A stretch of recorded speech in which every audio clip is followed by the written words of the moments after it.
Minha melhor amiga fingiu ter um ex abusivo para se mudar e ter um romance com meu marido, mas agora conto minhas vinganças na hora de dormir e isso me dá satisfação.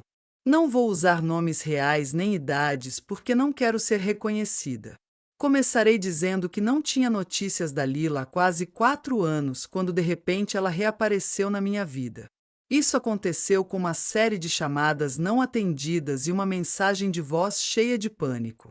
Ela disse que precisava de um lugar para ficar, que finalmente tinha deixado seu namorado abusivo e não tinha para onde ir, o que foi muito convincente porque a voz dela quebrou no meio da mensagem e pude ouvir como ela se esforçava para não chorar. Lila e eu crescemos juntas, mas nos afastamos na casa dos 20. Cidades diferentes, decisões diferentes. Mas ouvi-la assim, despedaçada e desesperada, despertou algo que eu pensava ter enterrado, o instinto de protegê-la. Quando contei ao meu marido Eric que ela queria ficar conosco por um tempo, ele se mostrou confuso.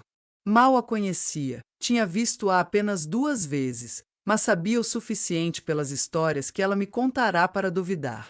Pensamos que ela não tinha para onde ir, que seriam apenas algumas semanas até ela resolver as coisas. Ele deu de ombros e disse que era minha decisão. Olhando para trás, eu teria evitado tanta coisa, mas, ao mesmo tempo, isso me ajudou a enxergar como era meu casamento de verdade. Lila chegou na tarde seguinte, quando dissemos que sim, e o único bagagem que ela trouxe foi uma mochila, uma bolsa de esporte e seu rosto triste. Eric a abraçou na porta e ela se agarrou a mim como quem se afoga. Eric ficou atrás de mim cumprimentando-a educadamente e Lila fez uma pequena reverência com a cabeça antes de perguntar se podia ir se deitar. A instalamos no quarto de hóspedes. Ela não falou muito naquele primeiro dia, só agradeceu e disse que nos devia tudo. No fim daquela semana, Lila já se sentia em casa. Ela reorganizou os móveis do quarto de hóspedes, começou a deixar os sapatos perto da porta principal e se ofereceu para cozinhar. Uma noite, Eric riu de uma das piadas dela durante o jantar e disse que ela fazia sua massa favorita melhor do que eu.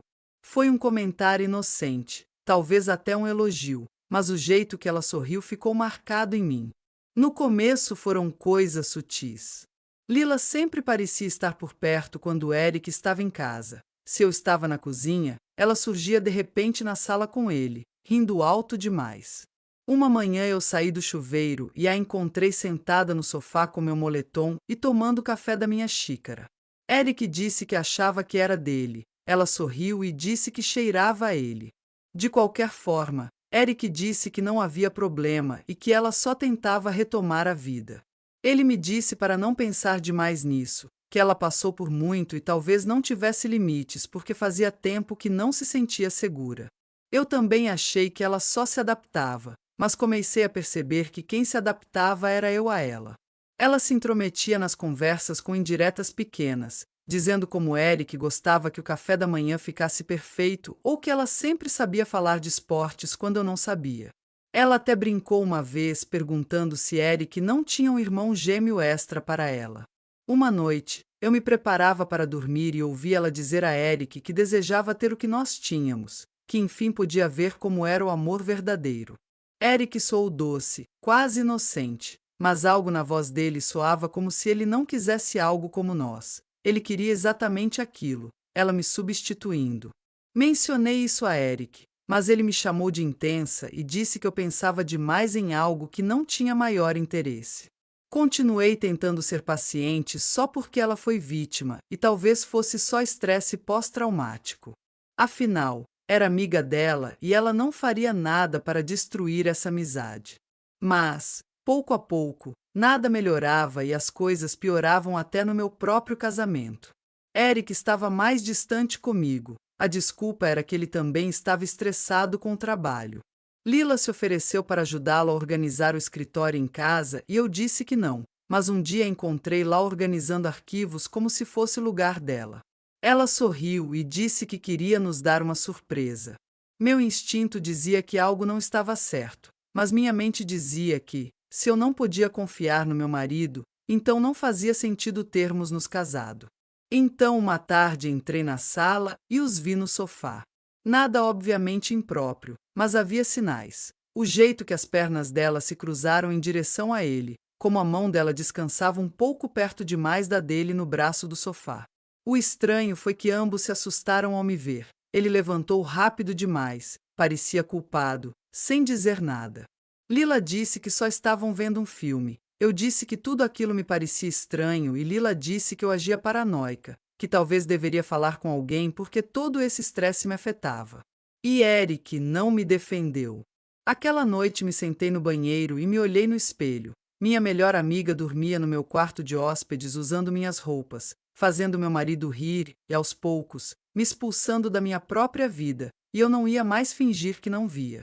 Comecei a prestar mais atenção depois daquela noite no sofá, tentando pegá-los em algo ainda mais suspeito.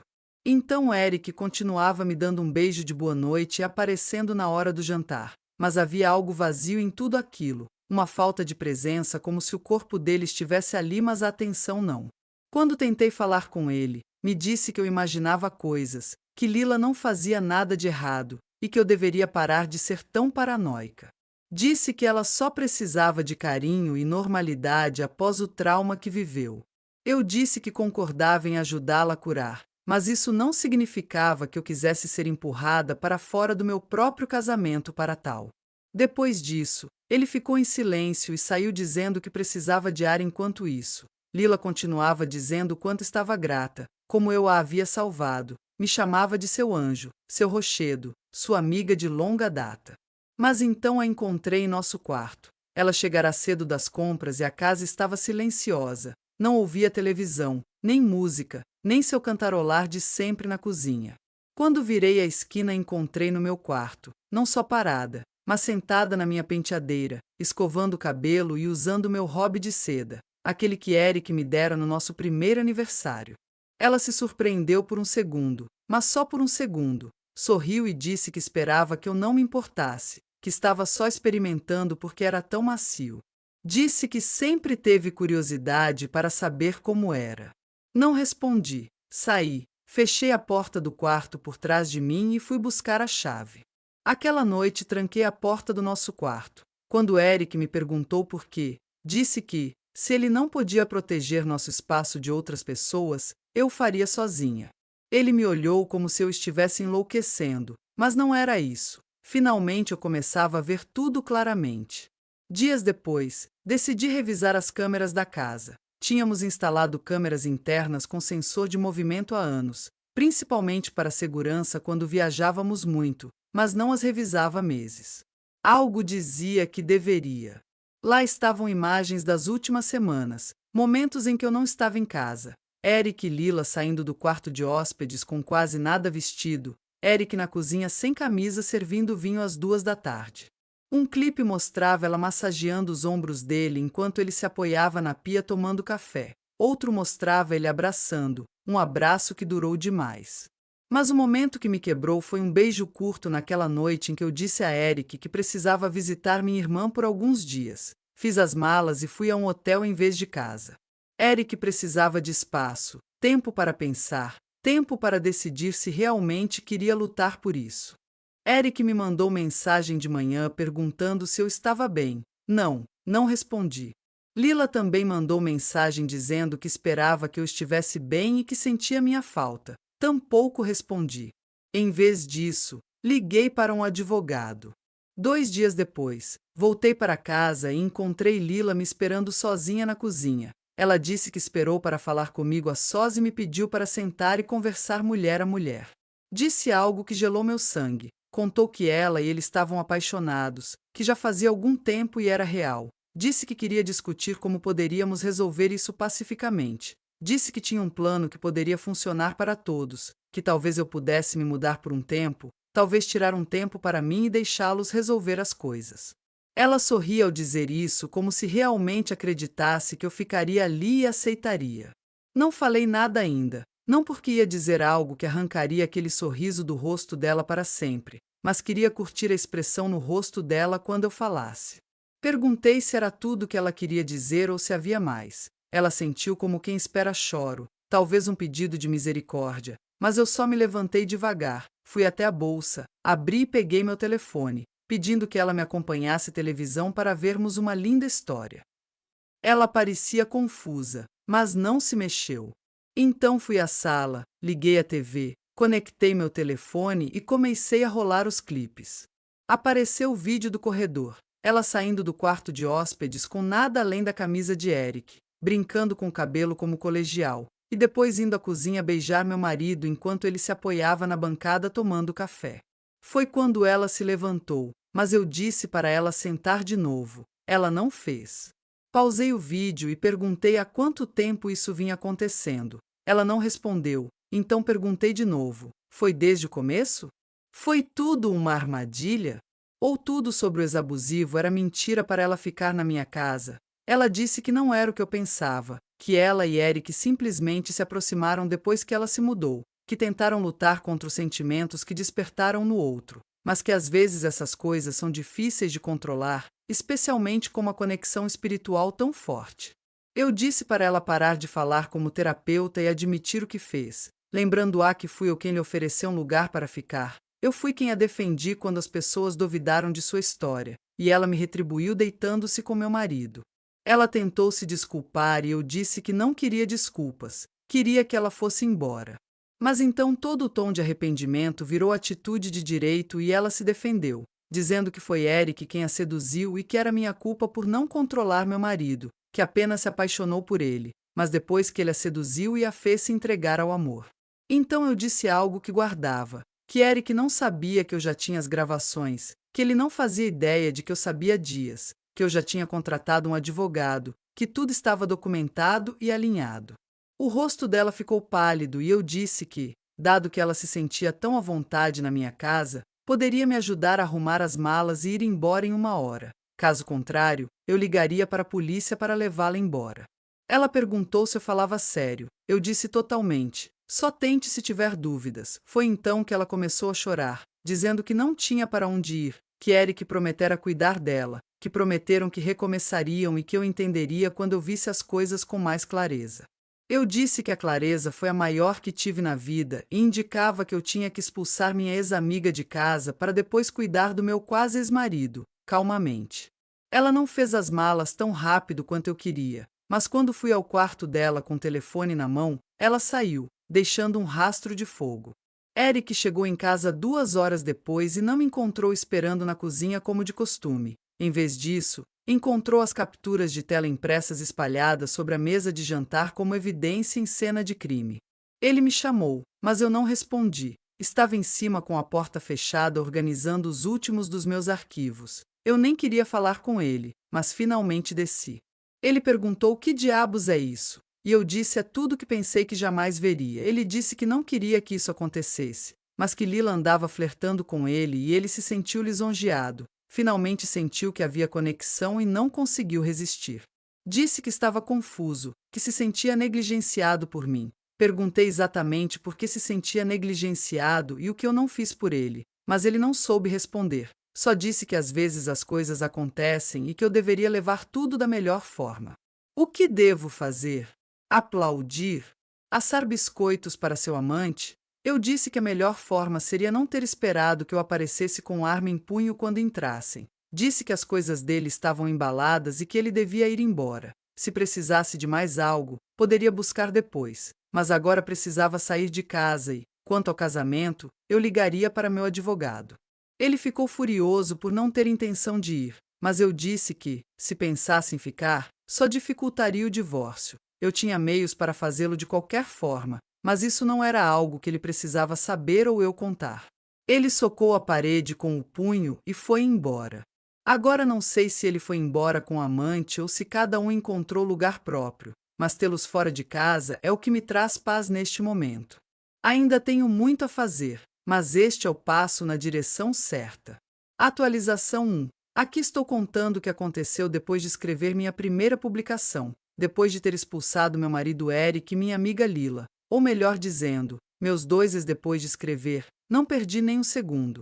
Ele pensava que, quando eu esfriasse, me acalmaria e ficaria por isso mesmo. Pensava que eu choraria, que eu ficaria triste, que eu ficaria naquela casa, que eu desmoronaria enquanto ele aproveitava minha ex-amiga. Mas não foi isso que aconteceu. Logo que fechei o computador, tive um insight enquanto escrevia minha história. Sentei-me no sofá e abri a lista de contatos. Se quisessem manter esse caos em segredo, deveriam ter guardado em silêncio. Eu não ia deixar que nenhum dos dois se passasse por vítima. A primeira ligação que fiz foi aos pais deles. A mãe de Eric atendeu com sua habitual voz alegre, perguntando como eu estava alheia a tudo.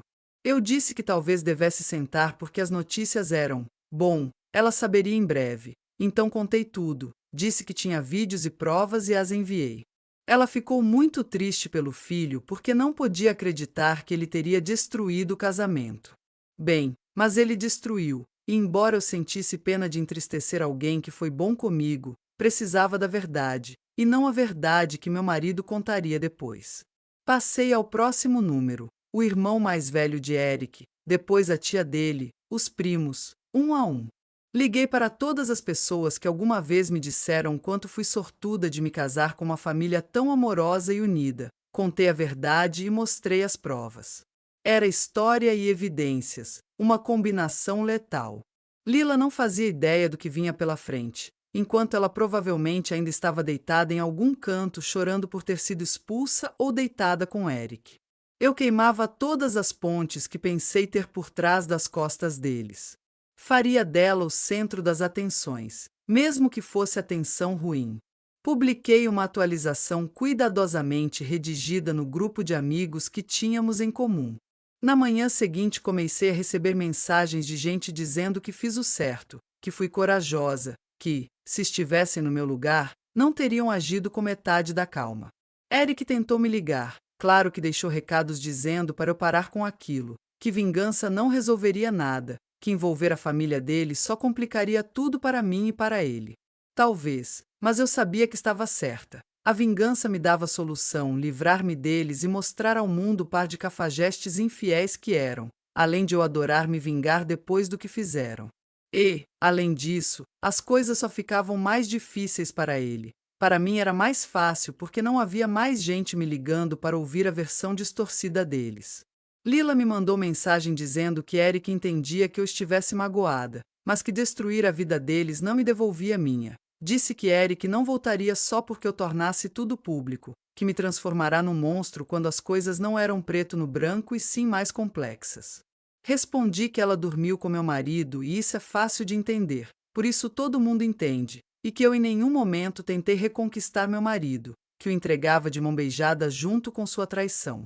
As consequências não demoraram. Eric teve de tirar licença do trabalho porque ficou muito estressado com tudo, e acho justo que ele se sinta assim, enquanto Lila foi rejeitada por muitos amigos em comum, alguns que sabiam da relação anterior dela e perderam completamente simpatia. Aqui não há mentiras. Nunca contei nada de mentira a vocês. Fiquei feliz que o que fizeram teve consequências reais. Não ia esperar o karma fazer justiça ou que se destruíssem sozinhos como as pessoas ruins que eram. Eu traria chuva de fogo sobre as cabeças deles. Já estava consultando advogados para o divórcio que me disseram que, com as provas que tinha, o caso seria claro a meu favor. Sim, Eric poderia tentar atrasar tudo inventando briga por finanças ou propriedade, mas não ganharia, não com o que eu tinha, e eu ficaria com a casa que estava no nome de ambos. Sim, mas eu paguei o sinal inteiro. O advogado disse que tínhamos provas suficientes de que minha contribuição financeira superava a dele, além do vídeo que não deixava dúvida sobre lealdade ou divisão de bens.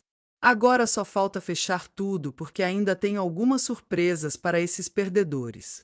Se achavam que ficariam na minha casa enquanto eu deixava acontecer, estavam muito enganados e vou mostrar o quanto se enganaram com provas concretas.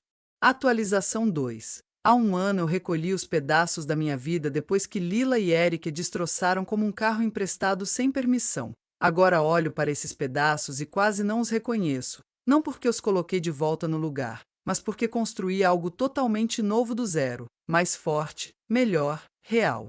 O divórcio se resolveu sem muitos atrasos. Eric tentou atrasar no começo reclamando de como o envergonhei, de como arruinei a vida dele, de como ninguém o via do mesmo jeito. Mas as queixas dele murcharam no tribunal quando apresentamos o vídeo de ele e Lila aparentando um casal feliz na minha própria casa sem nem esperar a tinta secar na licença de casamento. Meu advogado nem precisou se esforçar muito. Foi um daqueles casos fáceis. Tínhamos tudo, eles não tinham nada.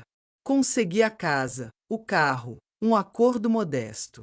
Honestamente, sairia sem nada só para acabar com aquilo, mas vê-lo lutar para aceitar a derrota por culpa da própria estupidez foi um bônus. Não planejava ter contato com a família dele, mas, para minha surpresa, os pais dele me ligaram algumas semanas após o divórcio finalizado. Foram muito gentis para serem meus ex-sogros ao não ficarem do lado do filho só por ser o filho e reconhecerem o canalha infiel que ele foi. Não sei, me surpreendeu que a própria família assumisse o quanto suas ações eram repugnantes. O que me fez sentir bem. Depois veio o irmão mais velho de Eric. Nunca interagi muito com ele quando eu era casada, apenas alguns cumprimentos em eventos de família. Ele não é de falar muito, vivia em outro estado e só aparecia em feriados ou quando alguém ficava doente. Ele me procurou após o divórcio só para saber como eu estava. Disse que os pais dele contaram o que aconteceu, que o divórcio já estava oficial e queria ter certeza de que eu estava bem. No começo foram conversas curtas, mensagens aqui e ali, depois ligações. Então, num fim de semana, ele veio à cidade a trabalho e me convidou para jantar. Hesitei, não por não querer vê-lo, mas porque não sabia se conseguiria nos separar do caos do qual eu acabará de escapar. Mas ele não era como Eric. Naquela noite me levou a um restaurante tranquilo num beco do centro. Não falamos sobre Eric nem uma vez. Falamos de viagens, filmes favoritos e da vez que ele ficou preso num teleférico sem cor. Ri tanto que quase derramei vinho no vestido. Não ria assim fazia meses. Depois do jantar, ele me acompanhou ao carro. Houve uma pausa daquelas situações em que você sabe o que vai acontecer. Então ele se inclinou, mesmo me sentindo lisonjeada e parte de mim querendo mais vingança contra o ex-marido. Achava errado, especialmente porque isso significava estar perto da família de onde eu havia acabado de sair. Não sei, era estranho demais. Acordamos de apenas sermos amigos, e como ele ficou na cidade por umas semanas, continuamos nos vendo, mas nada além daquele beijo aconteceu. Durante esse tempo, apenas íamos ao cinema ou jantar como amigos, e ele parecia bem com isso. De repente, Eric apareceu, mas não foi em casa, foi ao meu escritório. Eu voltava da Copa e o vi parado fora das portas de vidro perto da recepção. Nem terminei a primeira frase antes de interrompê-lo, perguntando para que tinha vindo, porque não tinha tempo a perder com ele. Ele tentou se fazer de ofendido, disse que só queria conversar, que tínhamos um histórico juntos. Perguntei se esse histórico incluía o fato de termos compartilhado minha amiga sob meu teto, mesmo que de outras formas, e ele me mentiu na cara enquanto planejava me tirar da casa. Ele começou a gaguejar, tentando voltar atrás, mas já tinha acabado de fingir ser gentil. Não mencionou que sabia dos meus rastreamentos e me disse que eu cruzei uma linha que não devia cruzar. Ele disse que tentar namorar o irmão dele para fazê-lo sofrer não funcionaria, mas ao mesmo tempo, lá estava ele me dizendo algo que supostamente não o afetava. Mencionei que nunca tentei namorar o irmão dele para causar ciúmes ou me vingar de ter dormido com ele. Eu sei, nada disso aconteceu. Mas com o irmão tínhamos falado sobre a possibilidade de ele descobrir que estávamos nos encontrando e as repercussões, e que ele poderia contar tudo ao meu ex, que ele me apoiaria. Ele tentava achar palavras, mas nada coerente saía. Então me virei e voltei ao que fazia, e logo depois ele se foi. Sei que eles discutiram, mas nem eu nem o irmão dele nos importamos. Talvez no futuro o irmão conte a verdade de que me beijou, mas, por enquanto, disse para eu deixá-lo sofrer um pouco por ser um idiota. Quanto a Lila, o último que sei é que ela foi morar com os pais em outro estado, depois da minha catarse pública com ela. Não havia ninguém disposto a deixá-la ficar, ao menos na casa dos pais. Ela não tentaria dormir com o homem da casa. Eu estou bem, continuo trabalhando das 9 às 5, volto para casa para um lar tranquilo, onde cada coisa foi escolhida por mim. Para mim, durmo como pedra. Alguns pensaram, como Eric, que a vingança não me deixaria dormir de remorso, mas eu só penso nas vinganças e durmo como se contasse ovelhas. Atualização 3. Tenho mais coisas para pensar quando apoio a cabeça no travesseiro e tento dormir. Já disse que não conto ovelhas para isso, mas conto minhas vinganças contra meu ex-marido e minha ex-amiga. E agora tenho mais uma, e eu sei que não é vingança por algo que fiz, mas vou me apropriar dela mesmo assim. Os pais deles expulsaram Lila de casa ao descobrir o que ela fizera. Acho que minha lista de contatos não tinha os pais dela, senão eles teriam recebido uma ligação minha, mas recebi uma deles quando ligaram para perguntar por que eu tentará dormir com o ex da Lila. Foi por isso que ele terminou com ela e ela teve de sair da cidade. A dor era enorme e eu fiquei tão confusa, mas logo tudo se esclareceu. Lila não só não sofreu abuso do ex, mas foi ela quem o traiu. Ela precisava de um lugar para ficar porque, quando o ex a descobriu, a primeira coisa que ele fez foi expulsá-la do apartamento. Mas aos pais dele ela contou outra história na qual ela era vítima e eu a vilã. Expliquei tudo isso e eles disseram que não podiam acreditar que o ex fosse abusivo, porque, quando conheceram, parecia o melhor namorado do mundo. Eles também não acreditavam em mim, por isso me ligaram. Depois me deram o número do ex e assim descobri a traição de Lila. Essa é a triste história na qual os pais dela também a expulsaram da casa deles. Triste para ela, eu só dei umas risadas. Não, não é minha vingança, mas me sinto cúmplice. Agora meu ex ainda acredita que me deitei com o irmão dele e por isso não foi passar o Natal com os pais, porque o irmão estaria lá. Não sei se os pais estão no jogo ou não entendem nada, mas disseram que tudo bem depois do que ela fez, que não iam largar o filho por causa de um erro dele. Há noites em que nem lembro de tudo de ruim que aconteceu com eles e ainda assim durmo. É assim que deve ser quando as pessoas te traem da pior forma.